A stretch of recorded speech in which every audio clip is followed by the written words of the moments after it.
அம்பாள் சப்தமாதாக்களில் வென்றுகின்ற வாராகி அம்பாள் சண்டிகா பரமேஸ்வரி, அஷ்டதசபுஜ மகாலட்சுமி துர்கா என்று சொல்லப்படுகின்ற சண்டிகா பரமேஸ்வரி ரத்த பீஜனை வதம் செய்வதற்காக சப்த மாதாக்களை தோற்றுவித்தாள். காரண காரியத்திற்காக அவதாரமாகிய காரணத்தினால் காரணம் முடிந்தவுடன் அம்பிகையுடன் ஐக்கியமாகிவிட்டனர். இந்த படைத்தளபதியாக அம்பாள் விளங்குகின்ற வாராகி ராஜராஜேஸ்வரியின் புஷ்பபானம், அம்பாள் புஷ்பபானம், கரும்புவில், பாசம், அங்குஷம் என்ற 4 அஸ்திரங்களை கரங்களில் கொண்டிருப்பாள். அதில் வலது முன்கரத்தில் அம்பாள் புஷ்பபானம் வைத்திருப்பாள்.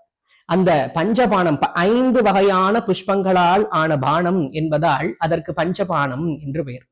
அதிலிருந்து தோன்றியதால் அம்பிகைக்கு பஞ்சமி என்று பெயர்.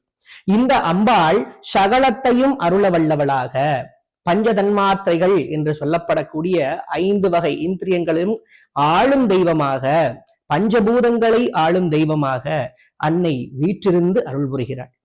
இந்த அன்னை வாராகி ராஜராஜேஸ்வரியின் உற்ற துணையாக படைத்தளபதியாக விளங்குகின்றார். இந்த 2 வாராகிகளும் வழிபடும் வழிபாட்டிற்கு ஏற்றாற்போல் பலம் தருபவர்களாக இருக்கின்றனர்.